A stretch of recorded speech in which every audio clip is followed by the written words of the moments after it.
Hello students, कैसे हो आप सभी लोग। स्वागत है आप सभी का हमारे यूट्यूब चैनल के ऊपर। आज के लेक्चर में हम देख रहे हैं चैप्टर नंबर 9 जिसका नाम है कंट्रोल एंड कोऑर्डिनेशन। ये चैप्टर इंपॉर्टेंट चैप्टर है। 11 मार्क के सवाल ऑप्शन के साथ इस चैप्टर के ऊपर पूछे जाते हैं। और ये जो चैप्टर है इसको हम 6 पार्ट में कवर करने वाले हैं। 6 अगर ये वीडियोज़, ये पार्ट्स अगर आपने देख लिए तो आप मेक श्योर करिए कि आपने 11 मार्क्स जो है वो आपके एग्ज़ाम के अंदर पक्के कर लिए। जिसके कारण आज जो है इसका पार्ट फर्स्ट हम देखने वाले हैं। इसके पहले हमने चैप्टर 8 सर्कुलेशन एंड रेस्पिरेशन, ये जो चैप्टर है रेस्पिरेशन एंड सर्कुलेशन, वो भी कवर किया है, जिसकी प्लेलिस्ट में आपको सारे वीडियोस मिल जाएंगे, वो भी देख लेना। वो भी बहुत इंपॉर्टेंट चैप्टर है। तो बहुत ही डिफ़िकल्ट स्टूडेंट को ये चैप्टर लगता है, लेकिन हम इस चैप्टर को एकदम आसान वे में, एकदम ईजी तरीके से हम इसको सीखने वाले हैं। तो चलो शुरू करते हैं। आपका चैप्टर जो 9 है कंट्रोल एंड कोऑर्डिनेशन।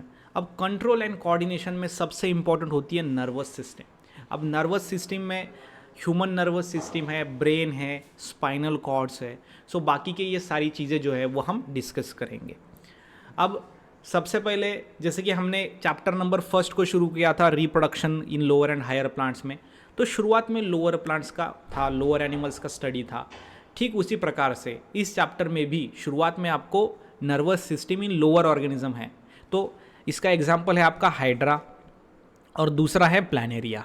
मतलब ये ऑर्गेनिजम्स ऐसे हैं जो लोअर ऑर्गेनिज्म है, जिनके अंदर नर्वस सिस्टम है, लेकिन वो डिफ्यूज्ड है। डिफ्यूज मतलब प्रिमिटिव नर्वस सिस्टम। जैसे कि आप इस हाइड्रा के अंदर देख सकते हो, नर्व सेट है, टेंटेकल्स है। ये टेंटेकल्स की मदद से सेंसेशन का काम होते हैं। पूरे बॉडी के ऊपर ये पूरी सेल्स होती है, नर्वस सिस्टम। प्लानेरिया की अगर बात करें तो इसके अंदर सेंट्रल नर्वस सिस्टम होती है।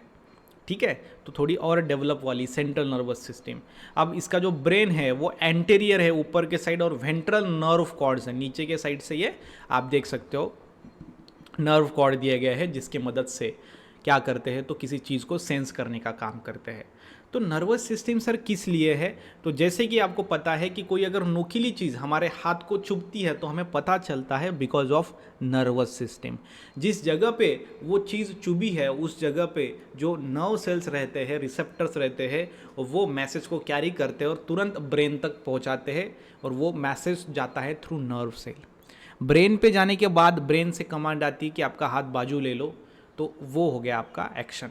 मतलब आप देख सकते हो एक्शन, रिएक्शन, या फिर वो प्रोसेस जो इन्वॉल्व होती है वो नर्वस सिस्टम के अंदर होती है। मतलब ये जो आपका हाइड्रा और प्लानेरिया है, इसको किसी चीज़ को सेंस करना है, कोई अगर एक्सटर्नल स्टिमुलस अगर ऐड हुआ है तो उसको पहचानने के लिए, तुरंत रिस्पॉन्स करने के लिए नर्वस सिस्टम इंपॉर्टेंट होती है। अब ये बेसिक चीज़ें है जो मैंने आपको यहाँ पे बताई है। इसका पीपीटी भी आपको बायो स्टडी ऐप पे मिल जाएगा, डिस्क्रिप्शन में ऐप की लिंक है। तो शुरुआत में ये है, ये ध्यान में रखिए सिर्फ कि हाइड्रा के अंदर डिफ्यूज नर्वस सिस्टम पाई जाती है, प्लानेरा के अंदर सेंट्रल नर्वस सिस्टम पाई जाती है। अब डिफरेंट टाइप के नर्व सेल्स होते हैं। नर्व सेल, ठीक है, सबसे लंबी सेल हमारे बॉडी के अंदर कौन सी होती है? तो सर नर्व सेल होती है। अब डिफरेंट टाइप के नर्व सेल देखो, यह है इपिंडाइमल सेल। कौन सा है? इपिंडाइमल सेल। आगे अगर बात करें इपिंडाइमल सेल को अगर छोड़ेंगे तो बाकी आपका ओलिगोडेंड्रोसाइट है, ये पहली सेल, ये दूसरा सेल, और अलग अलग सेल के अलग अलग फंक्शंस आपको यहाँ पे दिए गए हैं। ठीक है कि नहीं? हाँ सर, अलग अलग फंक्शंस आपको देख रहे होंगे, आप यहाँ पे दिख सकते हो। इपिंडाइमल जो सेल होती है ये आपका CSF, हीमोस्टेसिस, बॉडी के अंदर जो फ्लूइड है उसको मेंटेन करने के लिए, brain metabolism, clear waste from brain, तो ये सारी फंक्शंस होते हैं आपके इपिंडाइमल सेल के। ओलिगोडेंड्रोसाइट के सेल देखो कि ये इंसुलेटिंग शीथ जो है एक्सॉन के ऊपर, जो एक्सॉन होता है, अब नर्व सेल का जो बीच का पार्ट होता है उसे एक्सॉन बोलते हैं, आगे हम देखेंगे। उस एक्सॉन सेल के ऊपर इंसुलेटिंग शीथ जो क्या करती है, मैं इम्पल्स को कैरी करती है, इंसुलेशन मतलब ट्रांसफ़र कराना, तो वो शीथ को बनाने का काम ये ओलिगोडेंड्रोसाइट का होता है। सैटेलाइट सेल, सैटेलाइट सेल जो है वो मसल को रीजनरेशन के लिए इंपॉर्टेंट होती है। कोई मसल्स अगर ब्रेक हो गए तो उसको रीजनरेशन के लिए। एस्ट्रोसाइट, ये जो है ब्लड फ्लो को रेगुलेट करती है, कांस्टेंट ब्लड फ्लो मेंटेन करती है हमारे बॉडी के अंदर, और ये माइटोकॉन्ड्रिया जो है वो न्यूरॉन को ट्रांसपोर्ट करती है। उसके बाद माइक्रोग्लिया सेल है जो कि ब्रेन का डेवलपमेंट और न्यूरोग्लियल नेटवर्क जो है उसको इंजरी को ये रिपेयर करता है, ब्रेन डेवलपमेंट में मदद करता है। और श्वान सेल जो है वो पेरीफेरल नर्व का रीजनरेशन करता है। पेरीफेरल नर्व अगर ब्रेक हो गई तो उसका रीजनरेशन करने का काम श्वान सेल्स का होता है। अब ये टाइप्स ऑफ न्यूरोग्लियल सेल है। Neuroglial cell means nerve cell, ठीक है। और आपको पता है जैसे कि नर्वस सिस्टम में सबसे इंपॉर्टेंट क्या है, नर्व सेल है। इंडियन आर्मी के अंदर सबसे इंपॉर्टेंट क्या है, तो सोल्जर्स है। उसी प्रकार से नर्व सेल्स। तो ये हमने टाइप्स ऑफ नर्व सेल्स देखा और उसके फंक्शन सभी आपको याद कर लेने हैं। 1 मार्क के लिए बोर्ड एग्जाम में किसी भी सेल का आपको फंक्शन पूछा जा सकता है। अब मेन सोल्जर की बात करते हैं नर्वस सिस्टम के अंदर, और वो सोल्जर है नर्व सेल। क्या है, नर्व सेल। नर्व सेल की जब हम बात करते हैं तो नर्व सेल बेसिकली 3 पार्ट से बना है।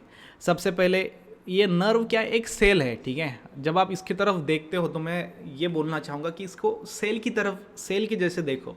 जैसे कि स्पर्म एक सेल है, ओके, जैसे कि ओहम एक सेल है, उसी प्रकार से नर्व सेल है।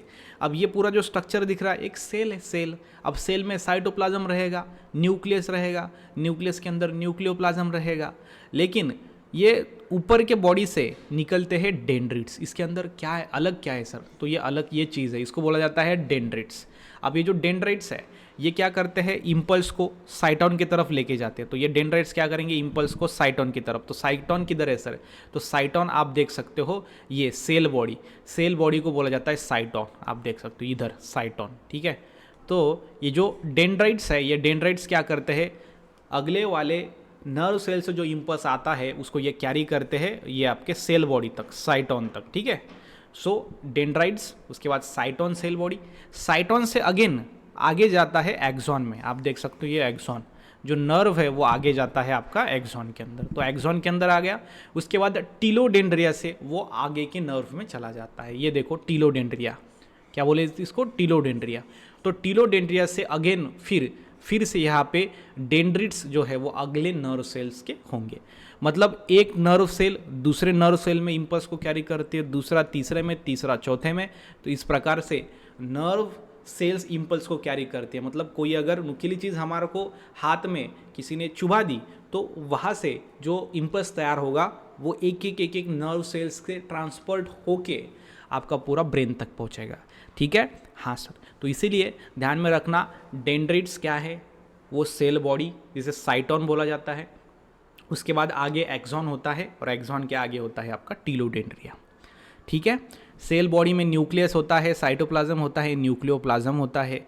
इसके अंदर नीजल्स ग्रैन्यूल्स भी होती है जो प्रोटीन सिंथेसिस के लिए मदद करते हैं। नीजल्स ग्रैन्यूल्स जो आपके नर्व सेल के अंदर होते हैं, ओके। श्वान सेल मैंने आपको अभी बताया, जो कि ये एक्सॉन जो है उसके ऊपर एक माइलिन शीट जो है, इंसुलेटिंग शीट जो है उसको बनाता है। ये देखो इंसुलेटिंग शीट, ये एक्सॉन के ऊपर ये ऐसे क्या होती है, लेयर होती है, ठीक है। उसको अलग कलर से हम क्या करेंगे, डिनोट करेंगे। चलो ये आप देख सकते हो, उसके ऊपर एक इंसुलेटिंग लेयर होती है। इंसुलेटिंग मतलब क्या, वो इम्पल्स को कैरी करती है, ठीक है। उसके बाद नोड्स ऑफ रेनवीर है। सो नोड्स ऑफ रेनवीर किसे बोलेंगे, जहाँ पे ये जो माइलिन शीट है वो इंटरप्ट हो गई है। इंटरप्ट मतलब क्या, वहाँ पे थिकनेस कम हो गया, इंटरप्शन आ गया, उधर थोड़ा सा उधर हम बोलेंगे रेंज चला गया, या फिर बोलेंगे डिसकंटिन्यू हो गया, तो उसे बोलेंगे नोड्स ऑफ रेनवीर। क्लियर, हाँ सर। सिनेप्टिक बटन आपको यहाँ पे दिख जाएगा। ये क्या करता है, तो न्यूरोट्रांसमीटर की तरह एक्ट करता है, जैसे कि एसिटिल कोलाइन और एड्रेनालाइन आर द न्यूरोट्रांसमीटर। अब व्हाट इज न्यूरोट्रांसमीटर वो हम आगे देखेंगे, जब नर्व जो होती है वो इम्पल्स को कैरी करती है, और वो जो इम्पल्स है वो एक नर्व से दूसरे नर्व में जाता है, तो बीच में न्यूरोट्रांसमीटर ब्रिज बनता है, और उस न्यूरोट्रांसमीटर ब्रिज से आगे नर्व जाता है, ठीक है। तो ये ध्यान में रखना है। सो वहाँ पे न्यूरोट्रांसमीटर बहुत इंपॉर्टेंट होता है, जैसे कि एसिटिल कोलाइन और एड्रेनालाइन। क्लियर है, हाँ सर। तो ये एक्सॉन है, आप यहाँ से देख सकते हो, यहाँ से एक्सॉन आपका शुरू हो गया, ये एक्सॉन। तो बेसिकली मैं बोलता हूँ कि आपका जो नर्व सेल है वो 3 पार्ट में डिवाइड हुआ है। एक ए है आपका डेंड्राइट्स, दूसरा है cell body that is cyton, और तीसरा है एक्सॉन, ठीक है। तीसरा क्या है आपका, एक्सॉन है। हाया ना, हाँ सर। तो मतलब सिंपल है सर कि डेंड्राइट्स क्या करता है, इधर से आगे से जो नर्व्स आती है, ठीक है। तो यहाँ पर मैं डायग्राम्स भी बना देता हूँ, चलो कोई बात नहीं, ये मैंने डायग्राम बना दी। तो ये ए नंबर वाली जो नर्व सेल है जैसे ही इम्पल्स को लाएगी तो सबसे पहले ये डेंड्राइट्स के अंदर इम्पल्स आएगा, उसके बाद वो सेल बॉडी में जाएगा इधर, और सेल बॉडी मतलब ही साइटॉन, सेल बॉडी मतलब साइटॉन, और साइटॉन से फिर जाएगा वो एक्सॉन में, और एक्सॉन से यहाँ पे सिनेप्टिक या फिर हम इसको बोलेंगे डेंड्राइट्स बटन्स, तो इधर से फिर आगे चला जाएगा। समझ में आ रहा है? हाँ सर, इसको टीलोडेंड्राइट्स बोलेंगे। क्या बोलेंगे? टीलोडेंड्राइट्स। तो ये चीज़ आपको क्लियरली ध्यान में रखना है अबाउट द नर्व सेल। ठीक है? हाँ सर। अब इसमें 3 चीज़ें बहुत इंपॉर्टेंट है। पहला है डेंड्राइट्स, दूसरा साइटॉन, साइटॉन को ही हम बोलते हैं सेल बॉडी, और तीसरा एक्सॉन। तो ये 3 मोस्ट इंपॉर्टेंट कंपोनेंट है आपके नर्व सेल के। डेंड्राइट से एक्सॉन तक क्या होता है? नर्व इम्पल्स को ट्रांसफ़र किया जाता है ये नर्व सेल से। सो नर्व सेल का काम क्या है? इम्पल्स को ट्रांसफ़र करना। एक नर्व सेल दूसरे नर्व सेल को इम्पल्स ट्रांसफ़र करती है, दूसरी तीसरे को, तीसरी चौथे को। इस तरीके से एक जगह से इम्पल्स निकलता है, ब्रेन तक पहुंचता है, या फिर वो अपने पर्टिकुलर जगह पे पहुंचता है। समझ में आ रहा है? हाँ सर। तो ये मैं आपको बताना था। उसके बाद ये थोड़ा डिटेल स्ट्रक्चर है न्यूरॉन का। स्ट्रक्चर ऑफ न्यूरॉन पे आपको सवाल पूछा जा सकता है, तो इसके बारे में आपको बताना है अच्छे से पूरा। साइटॉन क्या है, एक्सॉन क्या है, टीलोडेंड्रिया क्या है, सिनेप्टिक बटन क्या है, रूट्स ऑफ रेनवीर क्या है, माइलिन शीथ क्या होती है, न्यूक्लियोप्लाज्म, ये सारी चीज़ें एकदम ईजी है। मैं जो आपको बता रहा हूँ वो मैं ईजी तरीके से बता रहा हूँ। मेरा यह है कि आप इस टॉपिक की तरफ देखो ईजी वे में, इसलिए मैंने आपको 3 पार्ट में सिर्फ सेल बॉडी या फिर 3 पार्ट में ही हमने नर्व सेल को डिफाइन कर दिया। Dendrite, cell body, axon. Cell body को ही हम साइटोन कहते हैं सिंपल में। एक सेल है बस, बाकी कुछ नहीं। ये न्यूरॉन्स को ट्रांसफ़र करने का काम करती है। अब सर एक समझ में नहीं आया, सर हमें समझ में नहीं आया आपका न्यूरोट्रांसमीटर ब्रिज। तो यहाँ पे देखो, इधर हम सिनेप्टिक ट्रांसमिशन में न्यूरोट्रांसमीटर ब्रिज को भी हम पढ़ेंगे।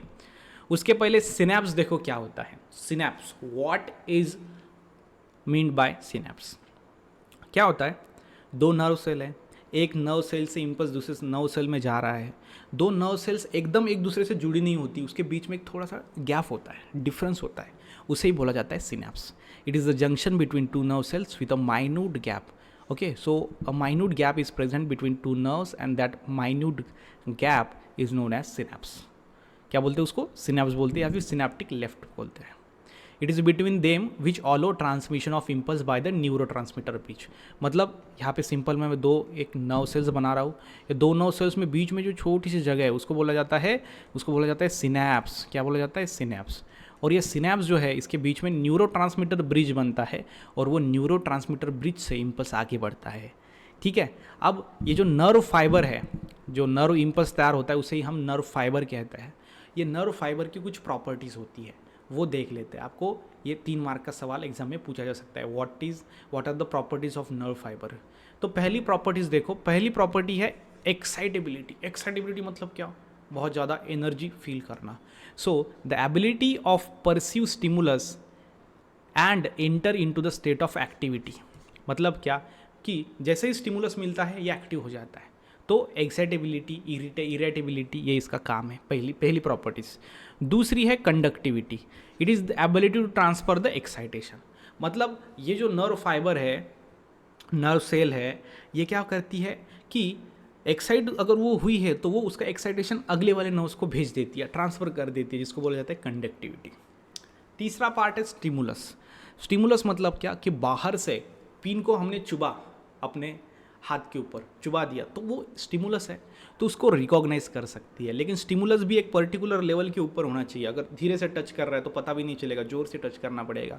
इसलिए यहाँ पे बोलेंगे it is an any detectable physical, chemical, electrical change. ठीक है? What is stimulus? डिटेक्टेबल होना चाहिए ना, उसकी जो वैल्यू है वो ज़्यादा होनी चाहिए। अगर थोड़ा टच करके छोड़ेंगे तो पता भी नहीं चलेगा। तो उसको जो है वो एक्साइटेशन को ब्रिंग करती है, समझती है, वो है स्टिमुलस। ये भी प्रॉपर्टी उसकी नर्व फाइबर की है कि स्टिमुलस को वो पहचान सकती है। तो वो नर्व एक तो एक्साइट होगी, वो मसल एक्साइट होगा, वो ऑर्गन होगा या फिर वो ऑर्गेनिज्म। सबसे पहले तो चुभा, तो पहले नर्व एक्टिव होगी, उसके बाद मसल्स एक्टिव होंगे, वहाँ पे पेन हो जाएगा। उसके बाद हमारा हाथ बाजू में आ जाएगा, तो ऑर्गन हो गया एक्टिवेट। उसके बाद लास्ट में हम भी उस व्यक्ति के ऊपर चिल्लाएंगे या फिर हम बाजू में हट जाएंगे, तो ऑर्गेनिज्म।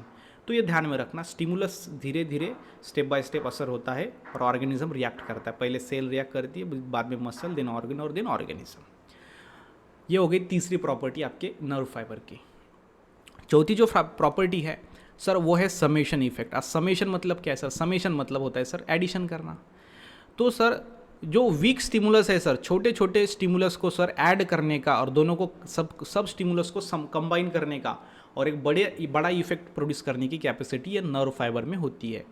देखो क्या है, so a single subliminal stimulus will have no effect if many such weak stimuli का कोई इफेक्ट नहीं होता, लेकिन वीक जो स्टिमुलाई होती है उसको कंबाइन करके एक बड़ा इफेक्ट प्रोड्यूस किया जाता है, उसे बोला जाता है summation effect. Give quick succession they may produce an impulse due to the addition और समेशन ऑफ स्टिमुलाई। खूब सारे अगर हम स्टिमुलाई को कलेक्ट करेंगे तो उससे समेशन इफेक्ट आएगा, सबका कैलकुलेशन होके बाद में एक अच्छे से रिस्पॉन्स दिया जाएगा, तो उसे बोला जाता है समेशन इफेक्ट। आगे है all or none law. All or none law जो है वो आप देख सकते हो 5th नंबर का कैरेक्टरिस्टिक है आपके नर्व फाइबर का। ऑल और नन लॉ क्या कहलाता है? The nerve will either conduct impulse along the entire length or will not conduct the impulse. Impulse जो कंडक्ट होगा वो पूरे बॉडी से कंडक्ट होगा, नहीं तो होगा ही नहीं, इसलिए बोला जाता है ऑल या फिर नन, एक तो पूरा नहीं तो कुछ भी नहीं। तो जो इम्पल्स कंडक्ट होगा वो नर्व फाइबर से पूरे बॉडी से कंडक्ट होगा, नहीं तो होगा नहीं। तो ये पांचवा कैरेक्टरिस्टिक।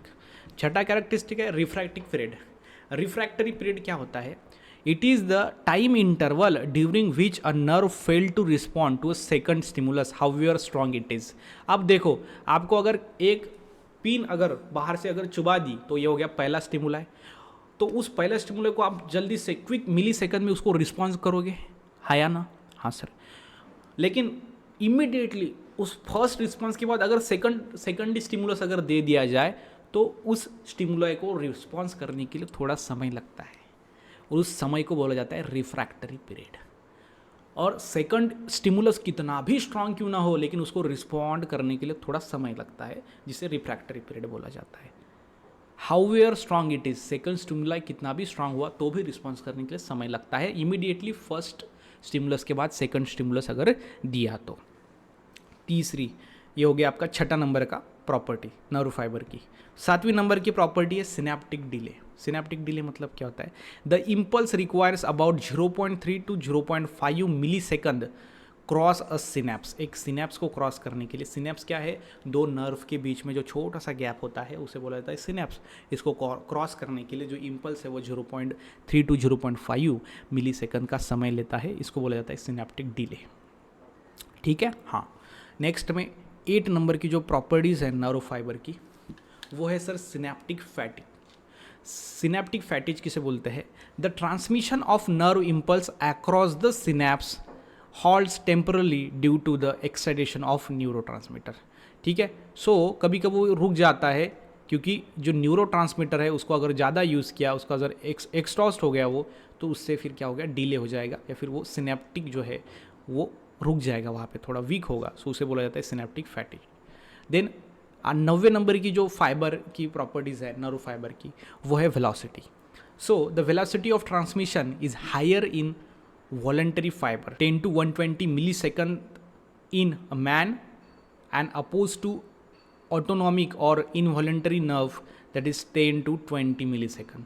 अब वॉलंटरी और इनवॉलंटरी में ध्यान में रखना, जो ट्रांसमिशन होता है वेलोसिटी, जो ट्रांसमिशन नर्व ट्रांसफर होती है, इम्पल्स ट्रांसफ़र होता है एक नर्व से दूसरे नर्व में, सो उसकी जो वेलोसिटी है वो वॉलंटरी नर्व में अलग है, वॉलंटरी फाइबर इनवॉलंटरी नर्व में अलग है। नर्व मतलब ही फाइबर, ठीक है, सो ध्यान में रखना। वॉलंटरी फाइबर मतलब वॉलंटरी नर्व, वॉलंटरी मतलब नर्व क्या?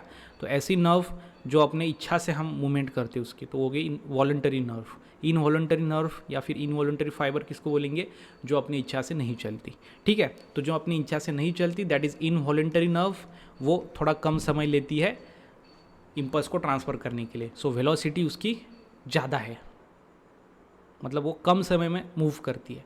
ठीक है, और जो वॉलंटरी फाइबर वॉलंटरी नर्व जो इम्पल्स ट्रांसफ़र करते हैं उसमें समय ज़्यादा लगता है।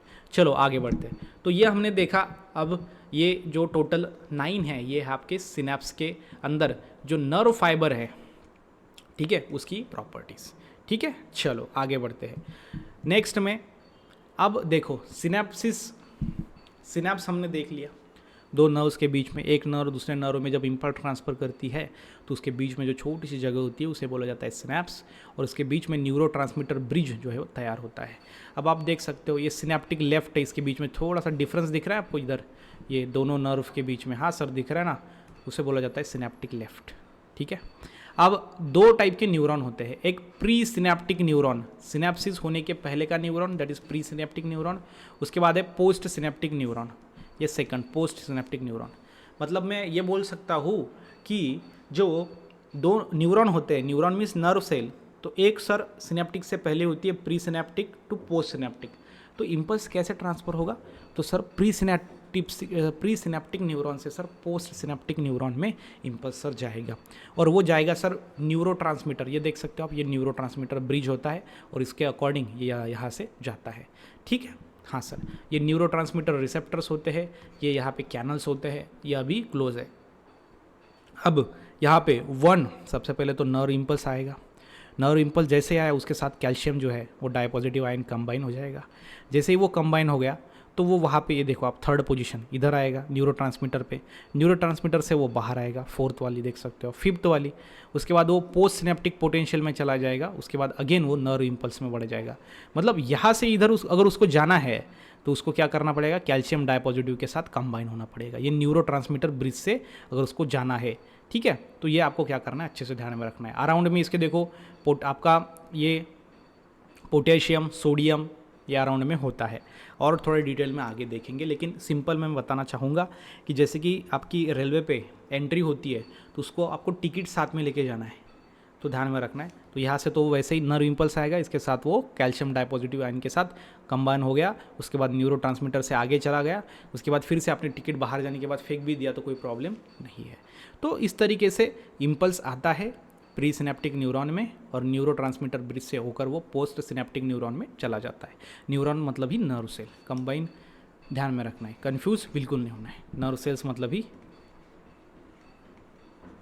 न्यूरॉन होता है। चलो आगे, टाइप्स ऑफ सिनेप्स, देखो दो टाइप के सिनेप्स होते हैं, एक होता है इलेक्ट्रिकल सिनेप्स, दूसरा होता है केमिकल सिनेप्स। जो इलेक्ट्रिक सिनेप्स होता है, सिनेप्स तो पता ही है आपको, दो नर्व सेल के बीच में जो गैप होता है। अब इलेक्ट्रिक सिनेप्स जो है उसके बीच में गैप जो होता है वो कम प्रेजेंट होता है, इलेक्ट्रिक सिनेप्स। अब ये होता है 3.8 nm का, ठीक है। और जो केमिकल सिनेप्स होता है इसके अंदर जो गैप होता है वो लार्ज होता है, वो 20 to 40 nm का होता है। अब यहाँ पे अगर हम बात करेंगे कि सिनेप्स जो है, इधर जो इम्पल्स है ना वो बहुत फास्टर मूव करता है। इलेक्ट्रिकल सिनेप्स में जो इम्पल्स है ना जो आया है प्री सिनेप्टिक न्यूरॉन से पोस्ट सिनेप्टिक न्यूरॉन में जो इम्पल्स जाएगा वो फास्ट हो जाएगा, केमिकल में थोड़ा स्लो हो जाएगा। ठीक है, हाँ सर, इतना ध्यान में रखिए दो टाइप के न्यूरॉन, दो टाइप के सिनेप्स के बारे में। अब मेन चीज़ देखते हैं। अब तो मैंने आपको बता दिया कि देखो ये आपकी एक नर्व सेल्स होती है जो इम्पल्स को ट्रांसफर करती है, pre synaptic neuron, pre synaptic nerve cell, बाद में सिनेप्स होता है और बाद में इस सेल में चली जाती है दूसरे पोस्ट सिनेप्टिक न्यूरॉन में, इम्पल्स आगे चला जाता है। लेकिन सर एक्चुअल मैकेनिज्म क्या है? मैकेनिज्म के पहले सर हमने ये तो देख लिया सर कि वो आएगा नर्व इम्पल्स, वो कैल्शियम डायपॉजिटिव आयन के साथ वो कंबाइन होगा, उसके बाद वो न्यूरोट्रांसमीटर ब्रिज से आगे चला जाएगा। ठीक है, लेकिन एग्जैक्ट मैकेनिज्म क्या है वो अभी हम देखने वाले हैं। तो एग्जैक्ट मैकेनिज्म समझने के पहले कुछ चीज़ें को समझना इंपॉर्टेंट है जो आपको ज़रूरी है। पहला कि ये नर्व इम्पल्स का जो ट्रांसमिशन होता है, जो नर्व इम्पल्स ट्रांसफ़र होती है, ये यूनिडायरेक्शनल होती है। मतलब ये एक वन डायरेक्शन में मूव होगा, from pre synaptic neuron to post synaptic neuron, not from post synaptic neuron to pre synaptic. समझ रहे हो? हाँ सर। सो नर्व इम्पल्स या फिर सिंपल में बोलेंगे इम्पल्स जो कैरी होती है बाय नर्व सेल्स वो एक डायरेक्शन में होती है। बिल्कुल सही है सर। ओके, अब इसकी बॉडी रिसीव करती है स्टिमुलाई। तो आपको पता है नर्व सेल में कौन सा पार्ट होता है जो स्टिमुलस को रिसीव करता है? तो डेंड्राइट्स होते हैं ना सर। सो डेंड्राइट्स, ये आप देख सकते हो डेंड्राइट्स। उसके बाद सेल बॉडी में जाता है। सेल बॉडी में जाने के बाद में एक्सॉन से वो आगे चला जाता है टीलोडेंड्राइट्स में। टीलोडेंड्राइट से फिर अगेन दूसरे सेल के डेंड्राइट्स में चला जाएगा। ठीक है, यस सर। अब ये जो नर्व इम्पल्स जनरेट होता है, ये जो वेव जनरेट होती है, ये बायो इलेक्ट्रिकल होती है, इलेक्ट्रोकेमिकल होती है। केमिकल इसके अंदर होता है, इसके अंदर चार्जेस होते हैं, इसलिए इसको बायो इलेक्ट्रिक बोला जाता है। बायो लिविंग ऑर्गेनिज्म के अंदर इलेक्ट्रिक, क्योंकि इससे चार्जेस है, positive negative charges. Electrochemical, electro positive negative charges और केमिकल्स भी इसके अंदर इन्वॉल्व होते हैं। That's why nerve impulse is the wave of bio electric और इलेक्ट्रोकेमिकल। सीईटी में, बोर्ड में एमसीक्यू पूछा जा सकता है। तो मैकेनिज्म ऑफ ये नर्व इम्पल्स, ये आपको बोर्ड एग्जाम में 3 मार्क के लिए या फिर 4 मार्क के लिए सवाल पूछा जा सकता है। तो शुरुआत में कुछ जनरल इंट्रोडक्शन इसका देना पड़ेगा, ठीक है। हाँ चलो, अब डिस्टर्बेंसेस जो पास हो रहे हैं न्यूरॉन से, ठीक है, neuron may not be myelinated or myelinated and the mechanism transmission varies accordingly. अब मेन जो फंक्शंस है वो देख लेते हैं, ठीक है। यस सर, अब देखो ये हमने मैकेनिज्म देखना है तो स्टेप बाय स्टेप देखना पड़ेगा। ये जो नर्व इम्पल्स है वो कैसे जनरेट होता है, how nerve impulse is generate. First one 3 stage में होता है। फर्स्ट होता है पोलराइजेशन, दूसरा होता है ये पहला, ठीक है। चलो ये यहाँ पे आगे पोलराइजेशन की ये डायग्राम है सिंपल में। दूसरा डीपोलराइजेशन और तीसरा रीपोलराइजेशन। सिंपल, हाँ सर। तो नर्व इम्पल्स जो सर ट्रांसफर होता है from one neuron to another neuron, from pre synaptic neuron to post synaptic neuron, transport होता है सर 3 स्टेप में। कितने? 3 स्टेप में। पहला sir polarization, then depolarization and repolarization. Simple. अब क्या चेंज होता है वो मैं बताता हूँ। पोलराइजेशन को ही हम रेस्टिंग पोटेंशियल कहते हैं। क्या कहते हैं? Resting potential.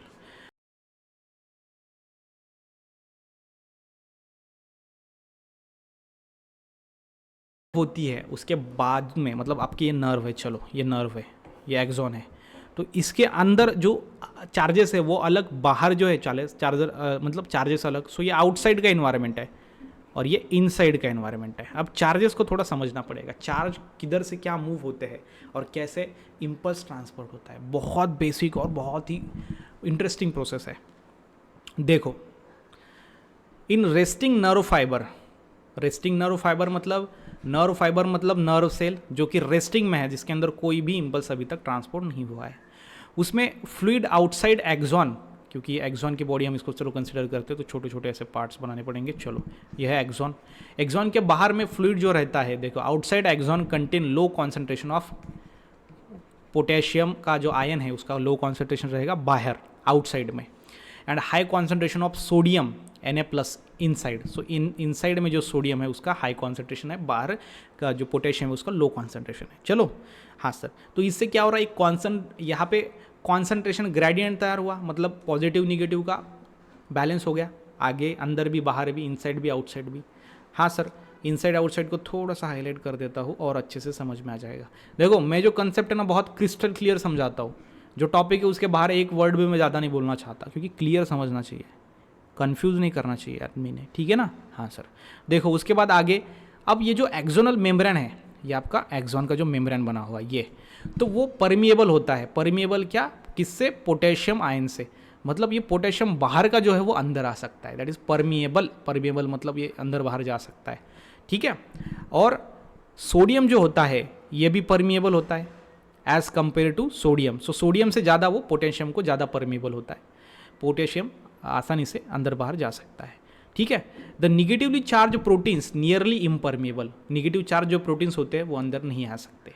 This result in ionic, देखो जिसके कारण क्या होता है, आयोनिक ग्रेडियंट जो है वो अक्रॉस रेस्टिंग मेम्ब्रेन।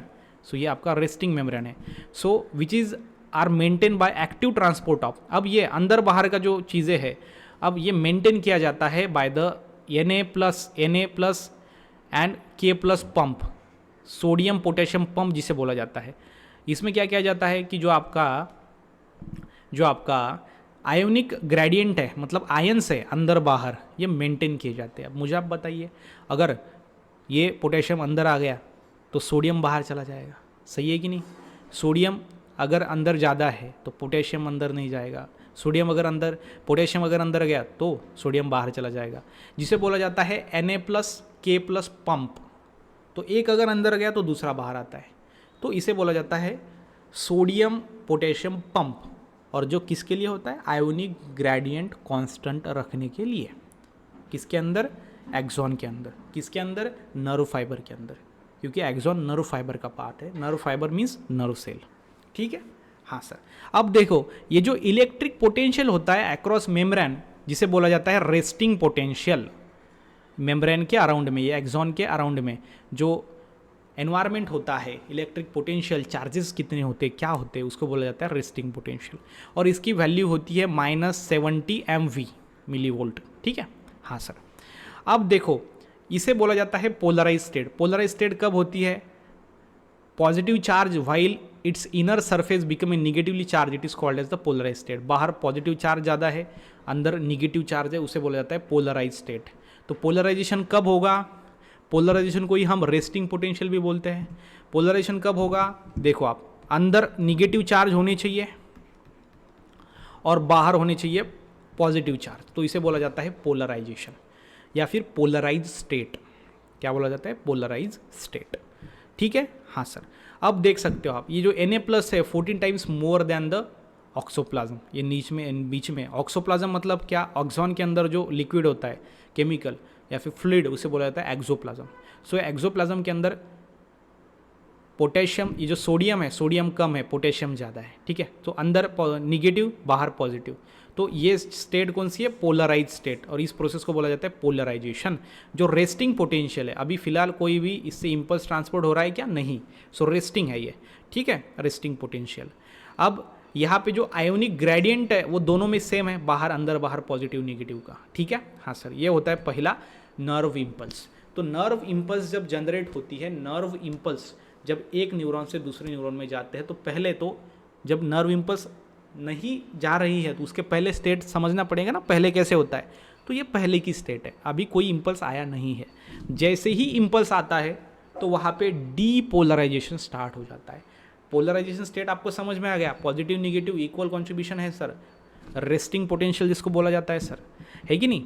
या फिर जिसको सर हम, इसका जो आयोनिक ग्रेडियंट है सर, ये मेम्ब्रेन के अंदर और बाहर वो सेम रहता है। अब डीपोलराइजेशन जैसे होता है जब कोई इम्पल्स यहाँ से आता है, तो यहाँ पे लिखेंगे इम्पल्स। तो ये इम्पल्स जैसे ही यहाँ पे आया है तो इम्पल्स की वजह से क्या हुआ है? बाहर का पॉजिटिव अंदर, अंदर का निगेटिव बाहर। ठीक है, उस प्रोसेस को बोला जाता है डीपोलराइजेशन। क्या बोला जाता है? डीपोलराइजेशन। इसको ही हम एक्शन पोटेंशियल बोलते हैं, एक्शन पोटेंशियल। पोलराइजेशन को क्या बोलेंगे? Resting potential. रेस्ट में था वो, अब एक्शन में आ गया, अब इम्पल्स आ गया, तो इसको बोला जाता है एक्शन पोटेंशियल। अब डीपोलराइजेशन में क्या होगा? As the external stimuli is applied, बाहर से जैसे ही स्टिमुलस कोई अप्लाई होगा, कोई भी नोकीली चीज़ अगर चुभेगी तो इम्पल्स तैयार हो गया। वो इम्पल्स जैसे ही एक नर्व सेल से दूसरे नर्व सेल में जाएगा, तो वो जैसे ही वो एंटर करेगा, becoming freely permeable to Na+ से जो है वो फ्रीली परमिएबल बन जाएगा आपका मेम्ब्रेन। और अंदर बाहर जो है, देखो rapid if influx of Na जो है वो अंदर चला जाएगा। तो बाहर का जो पॉजिटिव था Na, क्या था? बाहर का जो पॉजिटिव Na था वो क्या हो गया? अंदर चला आ गया। ठीक है, सो जैसे ही वो अंदर चला आ गया सर, तो follow by the reverse polarity. तो रिवर्स पोलरिटी क्या? जैसे ही बाहर से पॉजिटिव अंदर आएगा, पॉजिटिव से अंदर का पॉजिटिव निगेटिव बाहर चला जाएगा। रिवर्स, इसको क्या बोलते हैं हम बोलते हैं सर इसको रिवर्स पोलैरिटी। सो पोलैरिटी जो है, आयंस का चार्जेस जो है अंदर बाहर वो कांस्टेंट करने के लिए, जैसे ही सर बाहर से सोडियम का आयन अंदर आ गया सर, अंदर के निगेटिव आयंस बाहर चले गए, वो निगेटिव प्रोटीन्स होते हैं। Okay, so the electric potential difference at this side is called as action potential. अब इधर जो इलेक्ट्रिक पोटेंशियल होगा अंदर बाहर दोनों के अंदर, सो उसे एक्शन पोटेंशियल बोला जाता है। वो होता है +3 MV। रेस्टिंग पोटेंशियल अलग होता है, रेस्टिंग पोटेंशियल -70 MV होता है। तो एक्शन पोटेंशियल मतलब डीपोलराइजेशन में एक्शन पोटेंशियल कितना होता है? तो +30 MV। क्लियर? हाँ सर। अब this action potential travel in all direction away from the stimulus. Stimulus से ये अवे जाएगा और एंटायर मेम्ब्रेन जो होगा वो क्या होगा? डीपोलराइज। तो यहाँ पे मेम्ब्रेन का हो गया, इस जगह पे डीपोलराइजेशन हो गया। चलो, अब जैसे ही यहाँ पे डीपोलराइजेशन होता है, वापस वो पोलराइज स्टेट में आता है। वापस पोलराइजेशन स्टेट में आने की प्रोसेस को बोला जाता है रीपोलराइजेशन। क्या कहते हैं? Repolarisation. The permeability of sodium plus, ये जो बाहर का सोडियम अंदर गया था, ये शॉर्ट लिव्ड होता है, कुछ समय के लिए ही वो उसको अंदर रख पाता है, बाद में उसको फिर से बाहर छोड़ना पड़ता है within function within the fraction of second. So 0.3 to 0.4 second में फिर से उसको बाहर छोड़ा जाता है। तो मतलब क्या हुआ सर, सोडियम का जो है वो इनफ्लक्स स्टॉप हो गया और K+ का जो है आउटफ्लो बिगिंस हो गया। K+ सोडियम प्लस इसको बाहर हम छोड़ रहे हैं, इनफ्लक्स जो है अंदर आ रहा है वो बंद हो गया सर, क्योंकि ये एक्सट्रीमली शॉर्ट लिव होता है परमेबिलिटी, उसके बाद वो परमेबल ही नहीं होगा। तो अंदर के जो पॉजिटिव आयन थे, देख सकते हो आप यहाँ पे पॉजिटिव आयन आए थे सोडियम के, वो फिर से क्या हो गए, बाहर चले गए और बाहर के निगेटिव प्रोटीन आयन्स अंदर आ गए। तो फिर से क्या हो गया, ये रीपोलराइजेशन हो गया। क्या हो गया, रीपोलराइजेशन। और thus resting potential is restored, वापस में जो रेस्टिंग पोटेंशियल था वो रिस्टोर हो गया। तो रेस्टिंग पोटेंशियल कितना होता है, -70 MV, वो तो फिर से आ गया फिर इधर। इसको बोला जाता है रीपोलराइजेशन। क्या बोला जाता है, रीपोलराइजेशन।